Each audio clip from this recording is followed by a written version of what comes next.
Hello and welcome to this year's Iditarod race.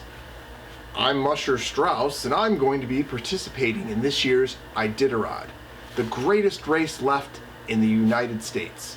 In fact, this race has been happening since just after I was born in 1973. And ever since that race, it's gotten bigger and bigger and bigger and more popular than ever. Did you know that this race is about 1,000 miles in length?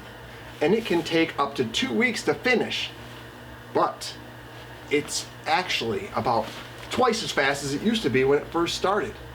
It could take up to 32 days for the last place finisher to come in. Now, oftentimes the last place finishers coming in just about 10 to 14 days, if you can believe that. Well, I'll tell you a couple other facts about these teams. Most sleds start with about 16 dogs. That's a lot of pulling power. And these dogs have to be a very specific breed. A few years back, they used to be able to enter any kind of dog they wanted. There was even a team that had poodles pulling the sleds. But those poodles had a very difficult time, and most of them were unable to finish the race. So now, the dogs have to be of a northern breed. So Siberian Huskies or Alaskan Malamutes have to be used as race dogs. That's because they have the right coat and the right pulling power to pull the sleds. And it's really safer for the rider and the dogs. Did you know that the dogs wear boots? They do. And it's not because the dogs can't handle the cold on their feet.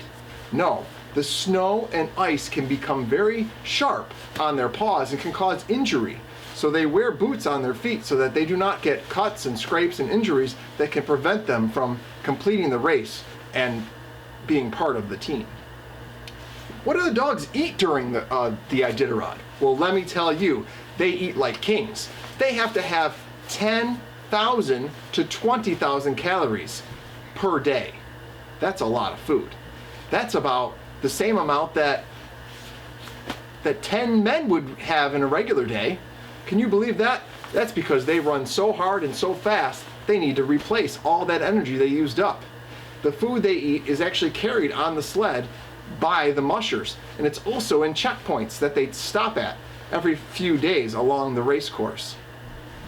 The food consists of cold and hot items, but it's filled with lots of meat, chicken fat, and even some regular dog food kibble, so that they can get all the energy they need to hit the trail the next day.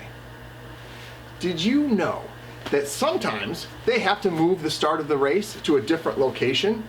That's mostly because sometimes the weather in Anchorage, which is in the southern part of Alaska, is not snowy enough or cold enough for the sleds and the dogs to run in. I believe this year is another one of those years where they're going to be moving the start to Fairbanks, and that's about 300 miles to the north of where Anchorage is, and will allow for colder temperatures and a better snowpack for that race. Well, I look forward to showing you some of the amazing things you can see with dog sleds on the trail. It's not as easy as it looks, and there's many things that the dogs need to be able to hear and follow directions, just like you guys need to follow directions from your teacher, I bet. Well, they don't speak the same language you do, and there's two different words I want to remind you of. Instead of saying left and right, mushers such as myself use two different words. We say haw for left and gee for right. Isn't that funny? Well, that's the way it is. If I want to go left, I just say haw, haw until they start going left. If I want to go right, I say gee, gee. You guys should try this today around school and see if you can teach your classmates and maybe even your teacher how to go left, how to go right. Well, here's some footage of me out on the trail, and I hope you enjoy. Now remember, there's only a few dogs on the sleds you're going to see, but on the actual race that I'm going to be participating in, there's going to be 16 dogs, and we can travel at a very high rate of speed. In fact, I have to be careful not to fall off. If I fall off, my dogs will keep going. They don't mind to stop for me, and I could end up stranded in a cold, windy area. So I hold on with everything I've got as I say, giddy up, dogs! All right, guys, we'll see you later. Enjoy the race.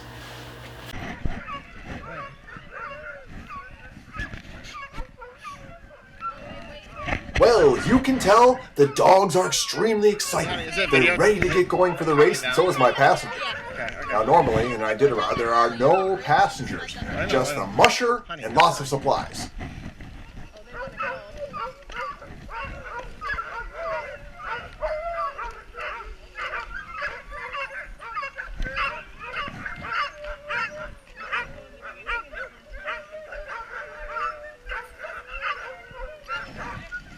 There she goes. She's off. She won't be ahead of me for long, though. I'll catch her for sure. My dogs are ready to roll.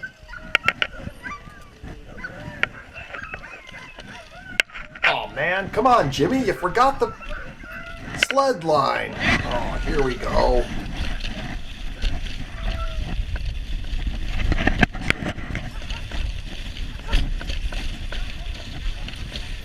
Sorry, Buster. You can't come. Oh, remember to bring your seat cushion. It's always fun to skid around the corners.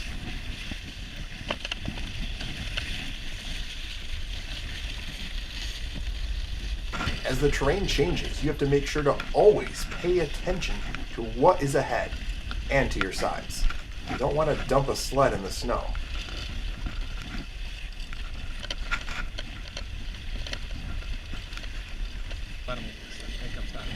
Musher Strauss, maybe you should take your own advice. Hold on, dear.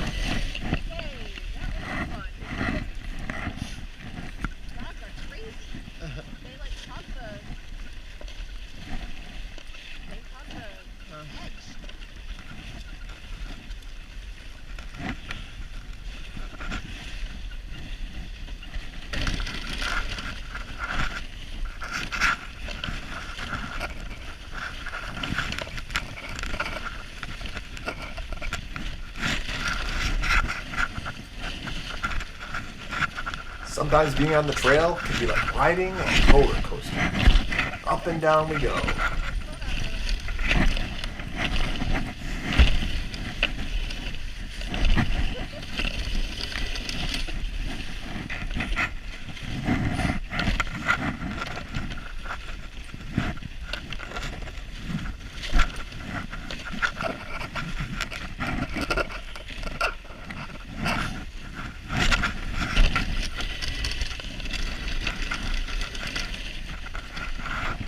I hope you enjoyed watching, and remember, watch out for those Alaskan flat tires.